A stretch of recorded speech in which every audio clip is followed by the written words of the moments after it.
Hey, what's up everybody? It's Timothy here with Mana Rocks, and we are going to continue our limited set review of War of the Spark. This time looking at all of the blue cards in the set, as well as some new mechanics that we'll have in blue that did not show up in white.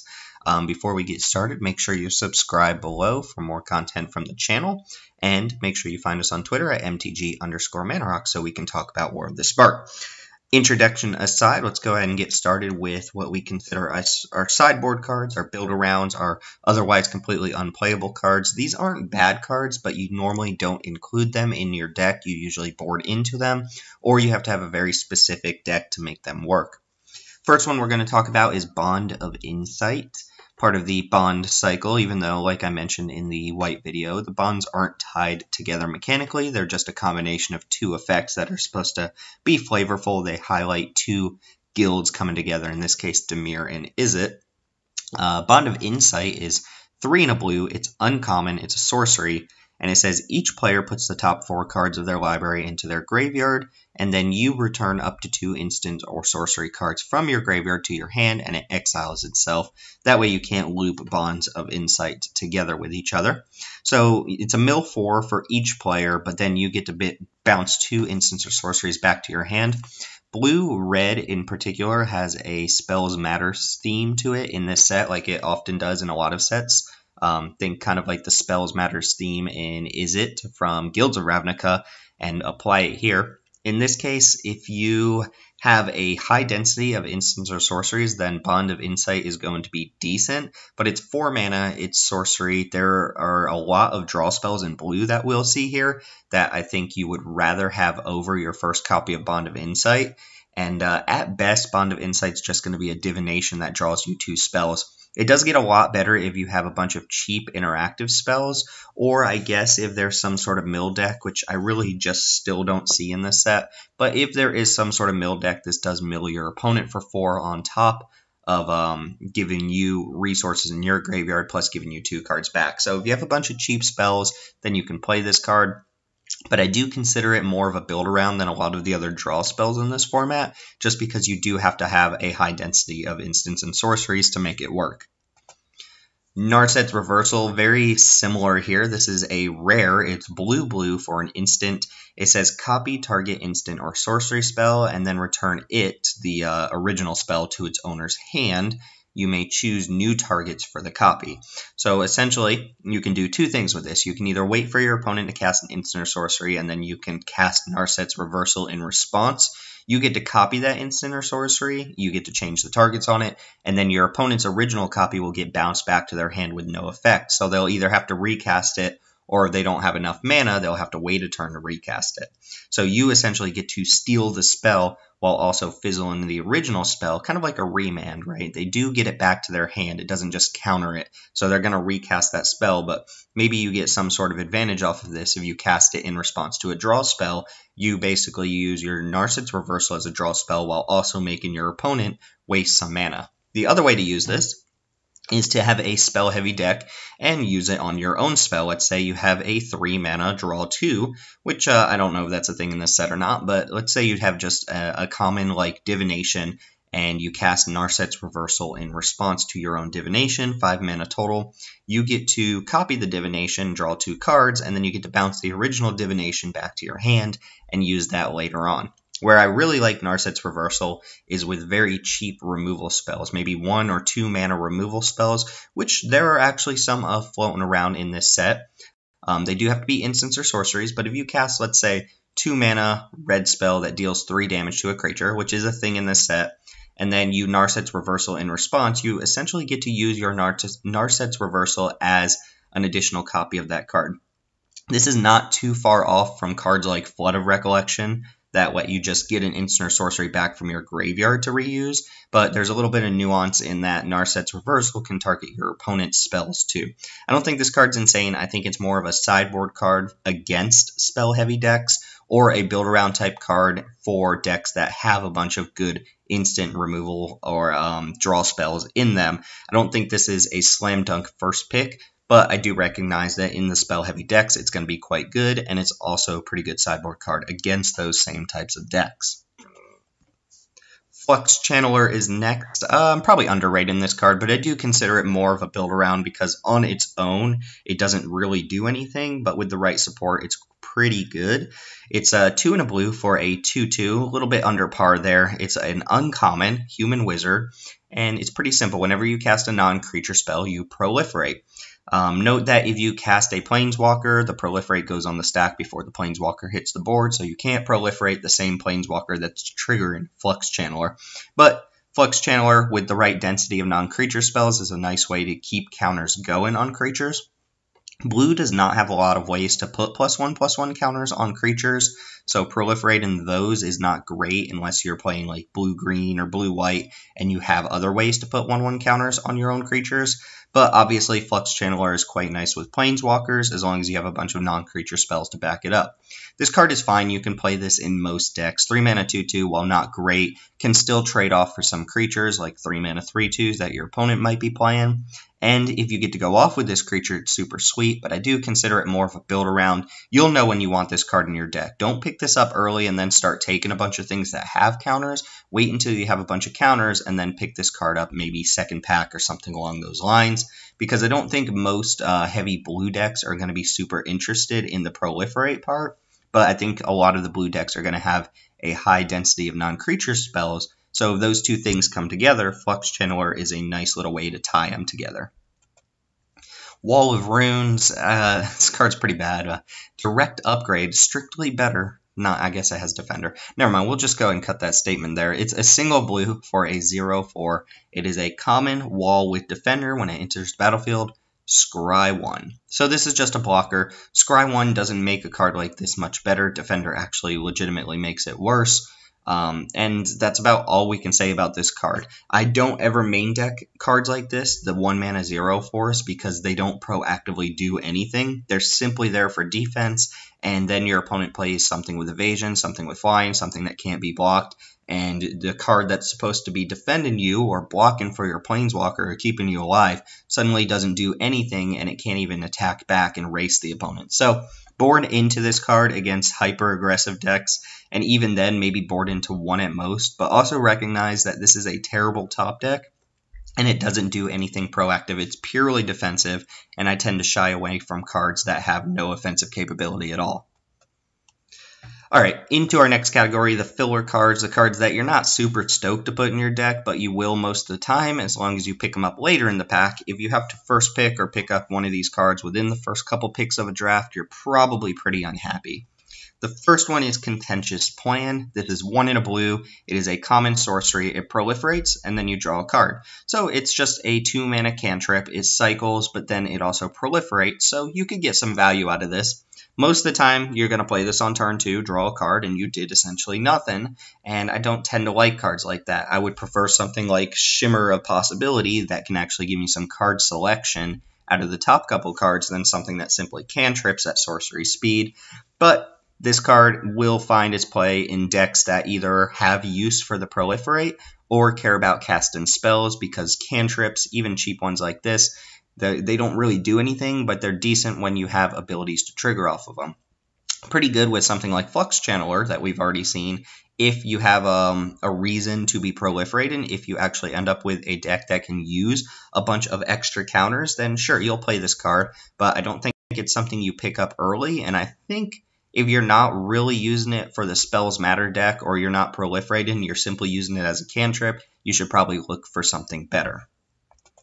Crush Descent is next with our first instance of Amass. So the card in total is 3 in a blue. It is a common instant, and it says counter target spell unless its controller pays 2 mana. So we have a Quench that costs twice as much, and even Quench wasn't insane, right? It was a card you would put in your control decks, and I think you'd be happy with maybe 1 copy, probably not more than that. Crush Descent costs twice as much, but you get Amass 2 tied to it as well.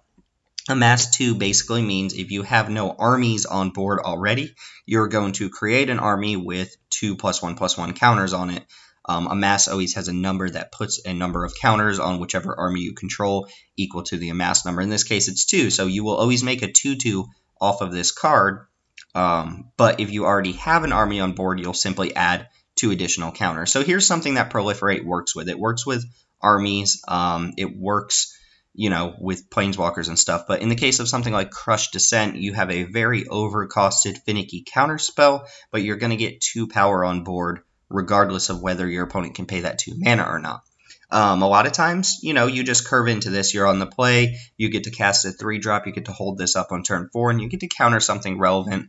A lot of times you draw this later in the game and your opponent just has a bunch of mana, and you never really get to counter anything. But at least with this card, you're always going to get the Amass 2, even if your opponent pays the 2 mana to stop Crush Descent from countering a spell, you still get the Amass 2 out of it. And I think that makes it playable, even though not a counterspell you're super happy to have in your deck.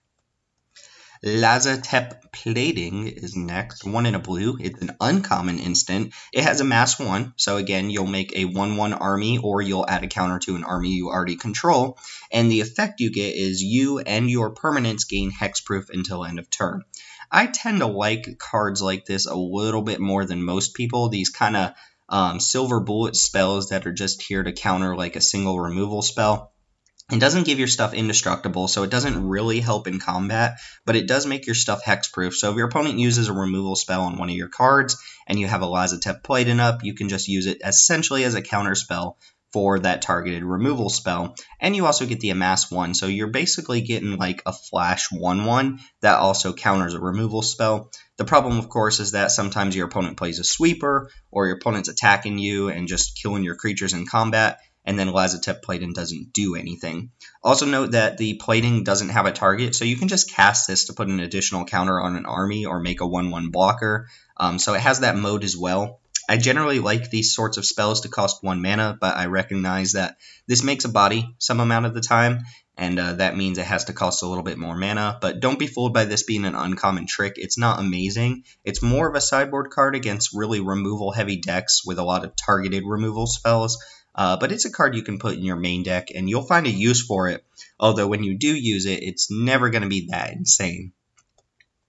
Naga Eternal is next. This is basically my definition of a filler creature in 2019. It's 2 in a blue for a 3/2 zombie Naga. It's a common. It has no ability. So Coral Commando is back, and it's disguised as a zombie this time. The card's still not great. I did say this is a format where I think 2/2s are going to be especially good, 2 mana 2/2s, and that makes 3 mana X2s way worse. Even if this was like a 3 mana 4/2, I don't think it'd be better than just the average 2 mana 2/2. The problem with cards like this is, yeah, you get 3 power for 3 mana, and that's fine, and you can use that as a curve filler, so, you know, it's not unplayable. But it trades down so often. It trades down for your opponent's 2 mana play, and trading down is a good way to lose more games over time. You want to trade up, not down. So the person who's trading their 2-drop for your 3-drop is happy. You're generally unhappy, but it has stats. If you end up playing one, it's not the end of the world. I would just look for basically any other creature to fill this slot. Relentless Advance, very similar to Naga Eternal. It's 3 in a blue for a sorcery. It's a common, and it's pretty simple. It just says Amass 3. So one more time, if you don't have an army already on board, this just makes a 3/3 army that will then get additional counters every time you amass. But if you already have an army on board when Relentless Advance resolves, you will just add 3 more counters. I don't think either mode on this is very good. I wouldn't want a 4 mana sorcery that just puts 3 counters on a creature, because that's putting all your eggs in one basket. If your opponent then kills that army after you Relentless Advance, it doesn't matter how big they were, you're down this card plus whatever originally made the army. In the case of just making a 3/3, this is a 4 mana 3/3, and that's not exciting either. It's the same exact thing you can say about Naga Eternal. This is not a day and age where 4 mana 3/3s are amazing. It's playable, right? A 4 mana 3/3 has stats. It's not terrible, but it's not quite up to hype with a lot of the other creatures you'll find in this format that are 4 mana 3/3s with upside, or 4 mana 4/4s, or things along those lines. So if you have to play this card, if you have a lot of amass, or you're really incentivized to make a big zombie army for some reason, maybe you have a Dreadhorde invasion in your deck or something along those lines, then sure, Relentless Advance is fine. And I think you'll play this card maybe at least 1 copy in most of your blue decks. But just like Naga Eternal, it's more filler than it is fantastic card. Spellkeeper Weird is next. We have a couple weirds in this set. Kind of cool. It's 2 in a blue for a 1/4. It's a common weird, and it has the ability to tap it, sacrifice it, return an instant or sorcery from your graveyard to your hand. Now, I want to give this card a little bit of a higher rating, especially since Blue-Red has that Spells Matters theme I've mentioned a couple times. But the reason I don't is because it's very similar to a card we played with Amonkhet. I can't quite remember the name of it, but it had the same mana cost and it was a 2/2 with the same ability. And that card was virtually unplayable. It was quite bad, except in very specific decks. I think Spellkeeper Weird's a little bit better than that card, because a 1/4 I like a little bit more than a 2/2, since these spell-based decks basically want to keep alive until they snowball out of control.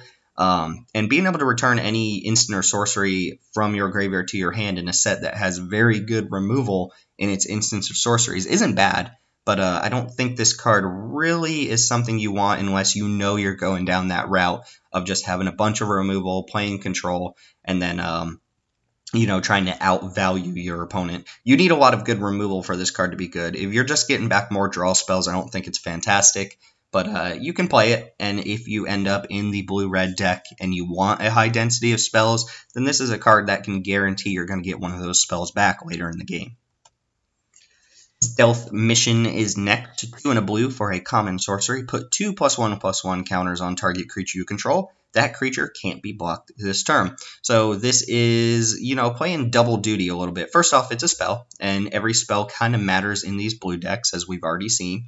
On top of that, you get 2 +1/+1 counters. I think, I might be wrong, but aside from the amass cards, I think this is the only blue card that straight up just puts counters on creatures, and that matters for Proliferate, so we'll keep an eye on that. I might be missing 1 or 2.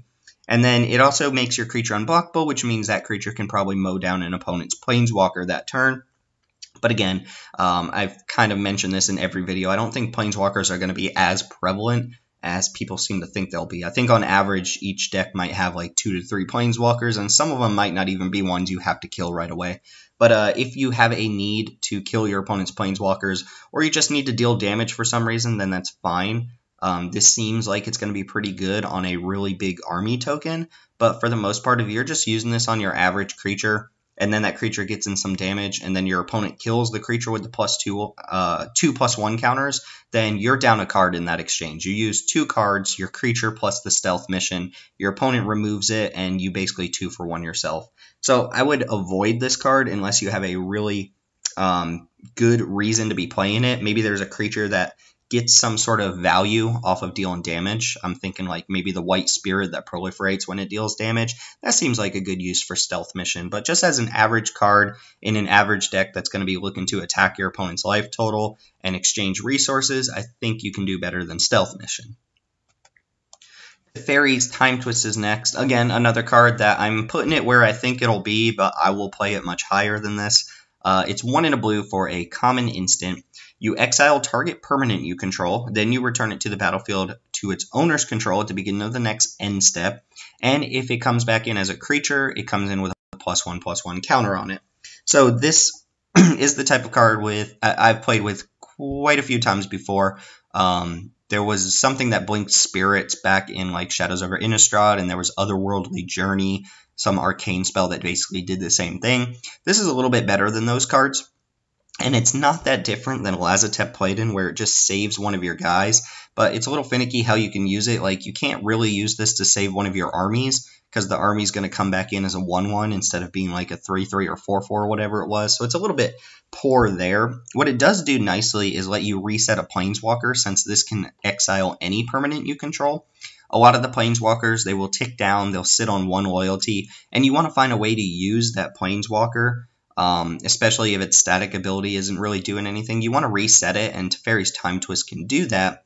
It's also just a defensive spell, similar to Lazotep Playdin, as I mentioned, where if your opponent tries to remove one of your creatures off board, you can Teferi's Time Twist in response, save your creature, and then have it come back in with a +1/+1 counter that you can then start proliferating. So there's a lot of use. This is the type of card that if you put it in your deck, you will find some use for it. It will be relevant at some point during the game, but the total effect you get off of it is never really that groundbreaking. Usually it just 1-for-1s your opponent, and it's usually not that better, much better than that. But with the Planeswalkers floating around, I could see a good use for this.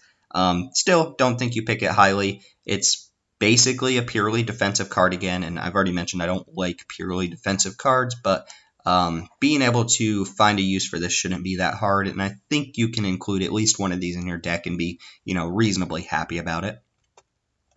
Totally Lost is back. Love it. It's 4 and a blue for a common instant. Put target non-land permanent on top of its owner's library. This is not on par with a lot of the other removal we'll see in this set. In fact, it's very clunky removal.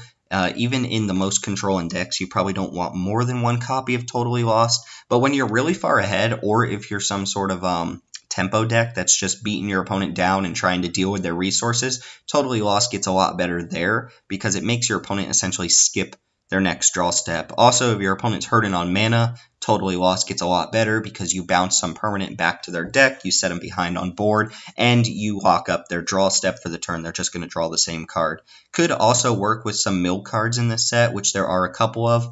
Totally Lost puts that problematic card on top of your opponent's library, and then you mill it away, maybe with Ashiok or something along those lines, and that permanently deals with it. But if you're using this defensively, and you just need to get rid of a problem and you don't have a long-term answer for it, Totally Lost is going to deal with it for exactly one turn, and then your opponent's just going to draw it and replay it. So this is about as clunky as removal gets for blue. You can do much better than this card, but you're also not hurting too bad if you include a Totally Lost in your deck.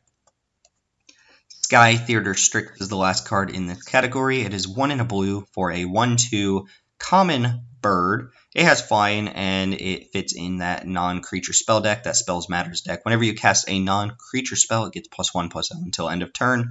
I give this card a low rating, not because it doesn't have potential to deal a lot of damage, because it certainly can, but more because it's not a great baseline, right?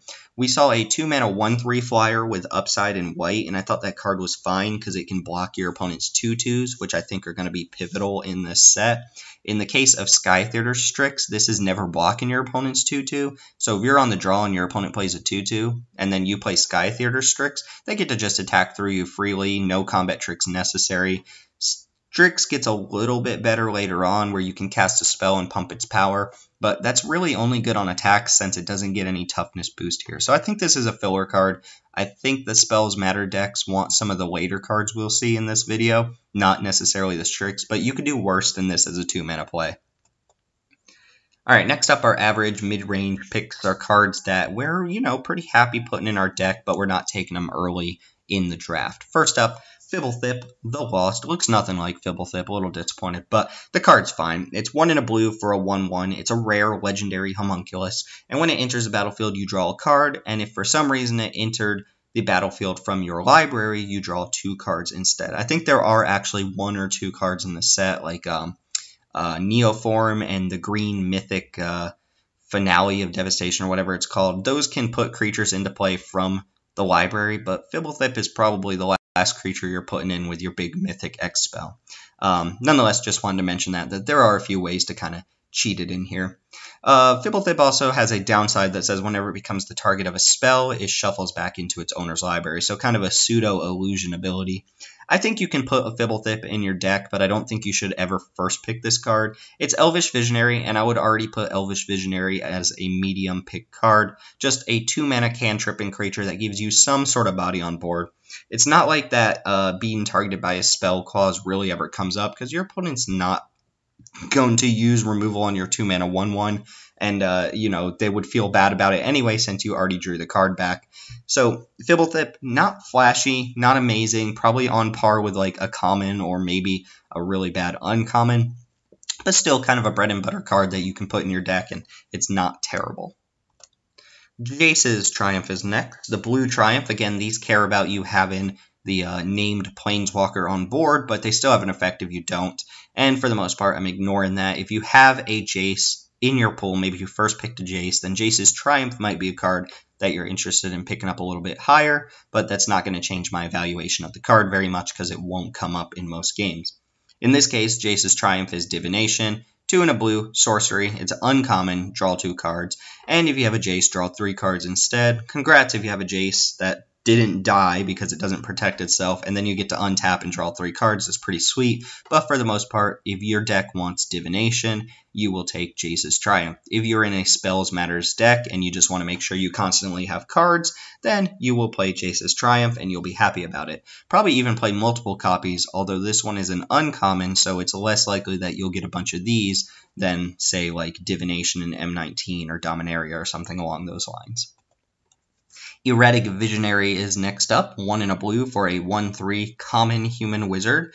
1 in a blue, tap it, draw a card, discard a card. So we have a looter with a pretty steep price attached to it. 2 mana and tapping it on a 2 mana 1/3 is not amazing, but don't ever underestimate a looter. I made the mistake of underestimating Senate Guildmage, which ended up being perhaps the best Guildmage in the entire cycle of Guildmages from the last 2 sets. But Erratic Visionary, again, not flashy, but you'll play this card, you'll be happy to play it, and it's the type of card that, even though it doesn't look like it's doing too much, just being able to filter lands into other cards later on in the game is very powerful and makes sure you don't flood out. Plus, there are some very minute graveyard synergies with getting spells back from your graveyard or casting spells in your graveyard that Erratic Visionary can set up, so I'm not counting it out there either. It doesn't really fit into any deck particularly well, or at least synergistically, but it's a card that you'll play in basically every blue deck, at least the first copy. I wouldn't go overboard and draft too many of these.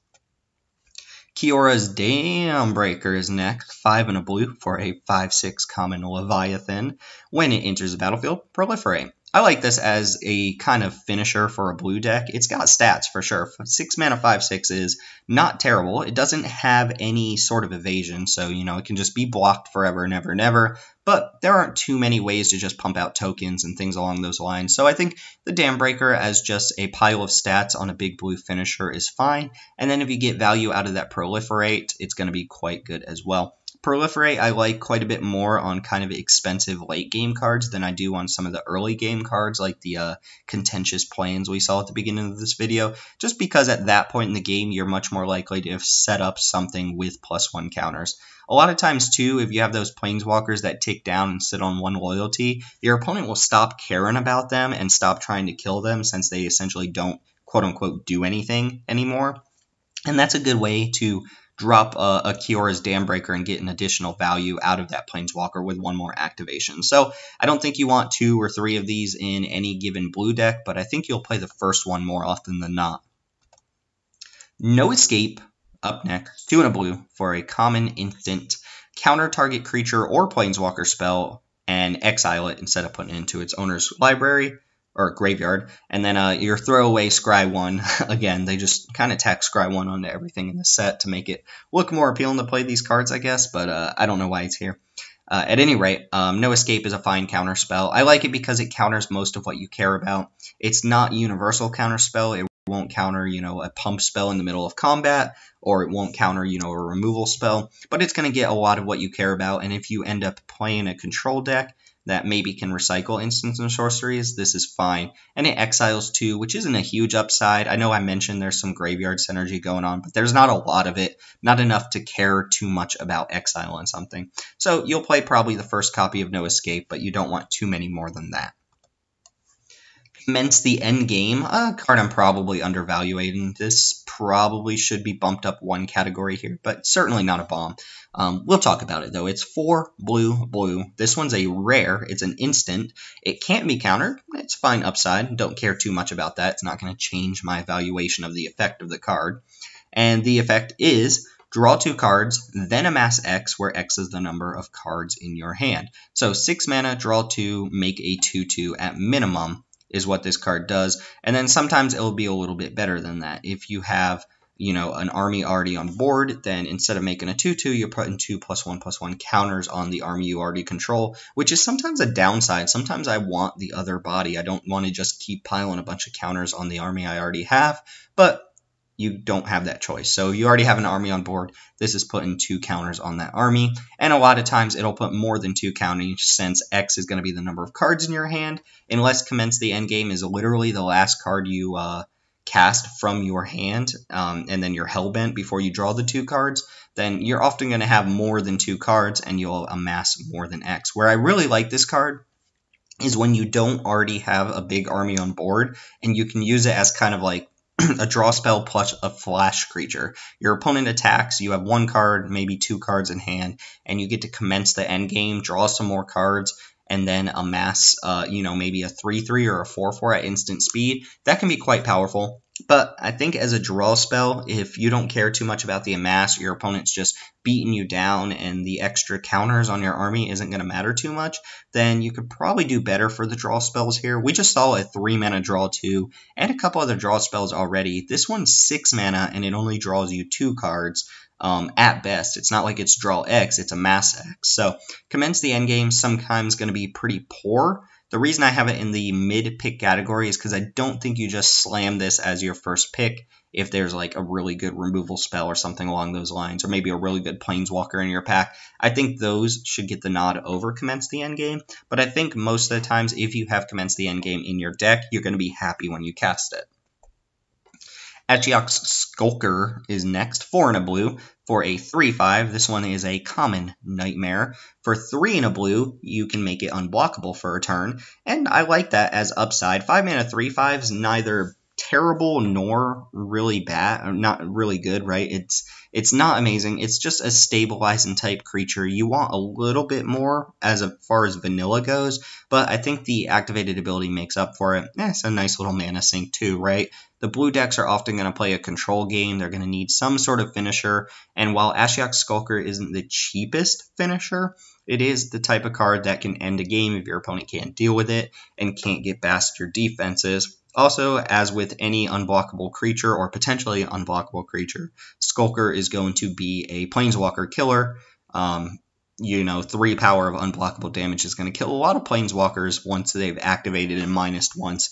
And I think that makes this card fine, even though just like some of the other big blue creatures, you don't want too many of this sort of card. It's not even really that good in multiples. Usually 1 is enough. Since you can't often make 2 of them unblockable in the same turn. But I think you'll pick a single Skulker for a lot of your blue decks, and you'll be happy to play that one. Even Eternal is next, 2 and a blue for a 2/2. This one is a common zombie bird warrior. Okay, it has flying, and when it enters the battlefield, amass 1. Now, anytime a mass comes attached to a card that you're already interested in playing without a mass, I think that gives the card a definite nod in the right direction. So if you don't have an army on board and you play Even Eternal, you get to make a creature that you're already interested in playing. A 3-mana 2/2, a Windrake with flying is a card that you're fine with, especially in a format where evasion is going to be super important, and you get that little blocker or that little attacker, right? This card, I think, is a lot better if it produces a 1/1 rather than putting a 1/1 counter on the army you already control, but I think that's going to be better for every card with a mass. I would rather, again, make multiple bodies than add additional counters to the army. But either way, it's upside on a Windrake, and Windrake is already a playable card in this format, so Even Eternal seems decent to me. Next is Callous Dismissal, 1 and a blue for a common sorcery. Return target non-land permanent to its owner's hand, amass 1. So your 2-mana bounce spell. This one being a sorcery does hurt it quite a bit. I love when these 2-mana bounce spells are instants because they give you the blowout potential, but this card's going to be fine. For the most part, this just resets creatures, right? It is card disadvantage. Keep that in mind. Even though it makes the little 1/1, you just bounce something back to its owner's hand. They get to replay it. They're not down a card, right? But you are down the Callous Dismissal. So you really need to make sure amass 1 is something you're super interested in here. Otherwise, this card gets a lot worse. There aren't a lot of auras floating around this set either, so being able to blow people out for stacking a bunch of stuff on one creature isn't going to happen. But this is a way to punish other decks playing a lot of amass cards. If they go all in on a single zombie army, they have like a 5/5 or a 6/6, Callous Dismissal straight up kills that army. Kind of weird. But you also get the 1/1 out of the deal. So I think you'll play maybe a copy or 2 of this. If you're very interested in having sorceries in your deck and you have things that trigger off cast and sorceries, this card gets a little bit better. But again, it's not premium blue removal. It's just kind of finicky middle of the pack blue removal. Thunder Drake is, I think, our last card in this category. It's 3 and a blue for a 2/3 flyer. It's a common elemental Drake with some really sick art. I love it. Whenever you cast your second spell each turn, put a +1/+1 counter on Thunder Drake. So 4 mana, 2/3 flyer is just a tiny little bit below the curve, but not by too much. And once you get the first +1 counter on this guy, it's really good. I think a 3/4 flyer for 4 mana is fantastic. It is also possible later in the game to go Thunder Drake into a second spell on that same turn that you played Thunder Drake, and it'll immediately get the +1/+1 counter for the turn. Then you can start proliferating the counter, you can start going off and just casting multiple spells. This is the type of card that benefits from having cheap spells in your deck, especially ones that cantrip. So all of the draw spells and cheap bounce spells like Callous Dismissal get a lot better with Thunder Drake. I don't think this card's insane, but I think you're going to see it on the battlefield quite a bit. And its baseline is fine, right? 4 mana, 2/3 flyer is not the worst thing in the world. It does block the other 2/2 flyers and 2 power flyers floating around this set. So it's a good stabilizer, and then it has the potential to get out of control, which I like quite a bit. All right, moving on into our second to last category. These are the cards that you're actually interested in picking up very early. These are above average. You probably pick them within the first 2 to 4 picks, although they're not quite bomb territory. If you don't have a bomb, though, you're probably pretty happy to pick these ones up. First is Spark Double, 3 and a blue for a rare, a 0/0 illusion, and that's it. Pick it. Good. Next up. No, it's a clone. When it enters the battlefield, you can have it come in as a copy of a creature or planeswalker you control, but it'll come in with an additional counter. If it's a creature, it comes in with an additional +1 counter. If it's planeswalker, it comes in with an additional loyalty counter, and it's not subject to the legendary rule. So the planeswalker won't be legendary. Yeah, this is fine.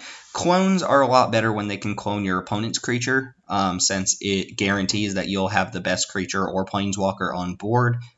If your opponent has the best creature, when you play a clone, you usually just copy that, and sometimes you get to play less mana for it than your opponent paid for theirs. In this case, Spark Double can only copy your own creatures or planeswalkers, so it's only at best going to be the best copy of whatever you already have on board, and if that's not better than what your opponent has on board, then Spark Double is not going to be amazing. But it plays well with enter the battlefield triggers or planeswalkers that tend to function as removal. I think Spark Double is going to be just a good card to put in your deck. So I would pick this probably first pick, but I think a really sturdy, strong removal spell or a powerful planeswalker would be something that I consider over Spark Double. Auger of Bolus is next. This is the type of card that I'm always happy to put it in the high category, but it usually performs like middle category, and that's because it bricks a lot. But Auger Bolus, 1 and a blue for a 1/3 uncommon Merfolk Wizard. When it enters the battlefield, you look at the top 3 cards of your library, and you can put an instant or sorcery from among them into your hand. The rest go to the bottom. So we've seen this card in quite a few sets, I think. I want to say it was in a Masters set in like M13 or 14 or something along those lines. And if you've ever played with Auger Bolus, you know that it's frustrating sometimes. You play it, you reveal 3 cards, and you often brick and just put those cards on the bottom of your library. 3 cards is not that deep, right? Your top 3 cards could just be a bunch of lands, and the Auger will come down and, not really do anything. But when it does hit, it's fantastic, right? You just played a 2 mana 1/3 that cantripped into a relevant spell, and in the Spells Matters decks, you can't ask for too much more. And on top of that, you get to start blocking your opponent's 2/2s early on. So I think if you end up going down the route of the Spells Matters deck, maybe you pick up a really strong red or blue instant or sorcery early on in the first couple picks, then Auger Bolus is the type of card that you'll follow that up with. And I wouldn't expect Auger Bolus to wheel out of a lot of packs either. So if you need it for your deck, you're going to have to pick it up early, and I think it'll perform well in most matches. Just get ready for the bricks, because it happens a lot. Eternal Skylord up next. This card seems quite good. It's 4 and a blue for a 3/3 uncommon zombie wizard. When it enters the battlefield, amass 2, and right there I'm already sold. 5 mana 3/3 that makes a 2/2 is quite good. That's 5 power and toughness on a blue card, which blue doesn't normally get too often. And that's a good stat line, across 2 bodies, that's pretty good. Keep in mind, if you already have an army on board, that army is going to get bigger instead of you making an additional 2/2, but it's neither here nor there because zombie tokens you control have flying. Now, these cards that reference zombie tokens, there's I think 3 or 4 of them. They care about your zombie tokens. For the most part, that's going to be your armies. I think Liliana is the only card that makes zombie tokens that aren't armies in this set. So unless you have a Liliana in your card pool, then this is just going to give all your armies flying. And that seems really good, especially since you get at least a 2/2 army. But a lot of times, your Amass 2 is going to put additional counters on an army you already have, and then Eternal Skylord comes down, and if you already had an army on board, suddenly that army can attack with flying that turn. So part of this has like pseudo haste if you think about it. The Skylord itself can attack, but an army that you already had on board gets bigger and can start attacking in the air, and that can be a game finisher sometimes. Sometimes these armies are going to get super big, and they just can't get through a clogged up board, or they have to play defense. Eternal Skylord can break that wide open and let your army just start jamming on the opponent. I think this card is great, even if you don't have any other cards that support Amass. I would be very happy with a 3/3 that also came with a 2/2 flyer attached to it. And that means I'm picking this card up pretty early and looking for more Amass spells on top of it. Rescuer Sphinx, another fantastic flyer here. It is 2 blue for an uncommon Sphinx. It is a 3/2 flyer. When it enters the battlefield, you may return another non-land permanent you control to its owner's hand. If you do, the Sphinx enters with a +1/+1 counter on it.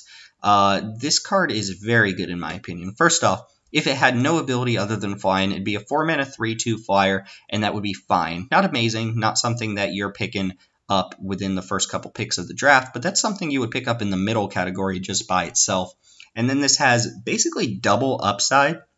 First off, it's a May ability, so you don't have to bounce any other permanents back to your hand. But if you have something expendable, something that's maybe locked down with an aura, which won't happen that often, maybe something that has value when it comes in, like an Auger Bolus, maybe, you have a Planeswalker that's sitting on 1 loyalty and you want to reset it. Rescuer Sphinx is going to let you do that, and the Sphinx is going to come down even bigger. So a lot of times you're playing a 4-mana 4/3 flyer that lets you reuse a card that you have on the battlefield, and that's fantastic. The fact that the floor on this card isn't really that bad and the ceiling is very, very high means that this is going to be a flyer that you pick up often and early, and you're going to play it every single time.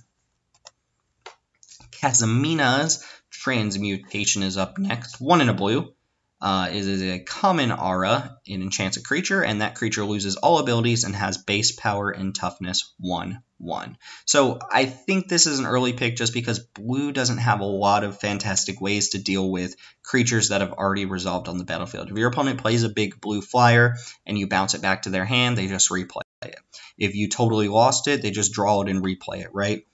There are not a lot of auras in this set. There's no like pacifism type effects that I can think of, and I think the reason for that is because of armies. If you stuck a pacifism on an army and then your opponent played more Amass spells, they're just going to waste their Amass. It's going to go on the army that's already pacified. So I think R&D intentionally left those sorts of effects out. Kasmina's Transmutation is actually really bad on armies, because they will retain the +1/+1 counters, and you're essentially making the army bigger if you use the Transmutation. This is a card that you use on an evasive threat that you otherwise can't deal with, and you basically lock it down. A 1/1's not nothing, but it is very irrelevant most of the time. So I think you'll play as many copies of Kasmina's Transmutation as you can, and then if you find that your opponent's just playing a bunch of creatures that have +1/+1 counters and aren't affected that much by the Transmutation, you'll start boarding them out. But I think you'll start as many of these as you can. I'm not sure you should be picking it up, like pick 2, but once you're blue, I think this is a card you're very interested in. Tamiyo's Epiphany is up next. This is a functional reprint of 4C, if you've ever played with 4C, and that card is amazing. Tamiyo's Epiphany, 3 in a blue. Common sorcery, scry 4, and then draw 2 cards. Same exact thing as 4C. Scry 4 is a huge amount of scry, and even though I put like the 3-mana draw 2 much lower than this on the category, or the cantrip and proliferate card, Tamiyo's Epiphany is exactly what you want in a controlling spells matters deck, or even in just like a blue tempo-based aggro deck. You want a card like this, maybe multiple copies, because it digs you to what you need way more than any other card will dig you outside of like a straight-up tutor, right? If you're looking for a specific answer for a problematic threat, or you're looking for more action, being able to scry 4 and then draw 2 cards is potentially 6 cards total that you're going to see, and you get to ditch a bunch of filler to the bottom of your library as well. I think this is a card that you're going to pick up early. If you haven't played with 4C, 4C has always been good in like the 2 formats it was in, and I think Tamiyo's Epiphany is going to be just as good here. Not sure how else to frame this card for people who look at it and don't see it as a super powerful card, but being able to look at 6 cards with 1 spell and then guarantee that you're drawing 2 of them seems quite good. Even if the 4 cards on top of your library aren't what you want, you can ditch them all to the bottom and have 2 more peeks at 2 more cards, potentially the answer you need to deal with something. 6 cards is just a lot to look through, and if that's all it did was let you look at 6 cards, it would be bad, but this lets you draw 2 and gives you immediate action as well. Silent Submersible, double blue. This is a blue vehicle. It's a 2/3 when you crew it. It's a rare, and it says when it deals combat damage to a player or planeswalker, draw a card. In the case of the Submersible, it's crew 2. So again, if you haven't played with vehicles, that means you need to tap any number of creatures with total power 2 in order to turn the Submersible into a creature for the turn, and then it'll stop being a creature at the end of the turn. Double blue is not asking too much here, but it does mean that there are some times you won't be able to cast this on turn 2. If you do, however, you cast this on turn 2, and then you play a 3-drop that can crew it, and maybe you get ahead of your opponent there. A lot of times your opponent's 2-drop play, or maybe 3-drop play, is going to be a 2/2 or something that can't block the Submersible very highly, or very profitably, I should say. And if the Submersible gets in there and draws you a card, it's pretty good. There is no evasion on it, which is kind of awkward for a submarine, but that's neither here nor there. If you get in any hits or you can pressure your opponent and play the tempo game, then the Submersible is going to be great. If you're a creature-light deck, you're more of the spell-heavy deck, then the Submersible actually takes a huge hit and becomes quite bad. So you want to make sure you have a high density of creatures before you include this in your deck, and I don't think this is the type of card that you should be slamming out of your first pick, but I do think it's going to play quite well most of the time. And note that it does trigger if you hit a Planeswalker too, so you don't have to make that awkward decision of, oh, I need to pressure my opponent's Planeswalker, but I also want to hit the draw a card. Nah, just send this Submersible over to your opponent's Planeswalker, smack it around a little bit, and draw a card. I think it's going to play quite well, although it's definitely not a bomb. Finale of Revelation is our blue finale, the mythic rare X's 10 cycle, whatever you want to call them. This case, it's X and double blue. It's a sorcery. You draw X cards, already sold with just that. In fact, that's the only thing we really care about here, but for the sake of completion, we'll read the rest of it. If X is 10 or more, instead you shuffle your graveyard into your library, you draw X cards, you untap 5 lands, you have no maximum hand size for the rest of the game, and regardless, the finale exiles itself, so you can't loop it. I'm very interested in X blue-blue. If Tamiyo's Epiphany is great, then Finale of Revelation is great. If, Jace's Triumph is great, then Finale of Revelation is going to be fantastic. It does take a pretty high X value for this card to be amazing, but at X is 3, you're drawing 3 cards, and that's decent for a 5-mana sorcery draw spell. It's not an instant, which does hurt it quite a bit, but I do think you want this card if you see it in a pack, and if you know that you're going to be playing some sort of dirtily deck and you just need mass amounts of card advantage, then Finale of Revelation is quite good. I also think it's more cute to do all the X's 10 stuff, but blue decks tend to be the only decks that can actually get to that point in the game. If they play a heavy control deck, this gets to cycle everything back into your deck, and then you get to draw a bunch of cards and untap some lands. I don't know. It's a little ambitious, but I think as a draw spell, this card's quite good, and we'll basically leave it at that. And our bombs, I think we have one card to talk about here, God Eternal Calfnet. There is no other blue card that's even near the power level of this card. This thing is absurd, and you'll hear that with basically every God Eternal we talk about. God Eternal Calfnet is 2 blue-blue for a 4/5 flyer. It is a mythic rare, thank God. It is a zombie god, and it has the same god text as the last god we talked about, which was Oketra. In the when it dies, when it's exiled, you can put it 3rd from the top into your library, and you'll just draw it again later on. Basically, let's ignore this for a second and just think about a 4-mana 4/5 flyer.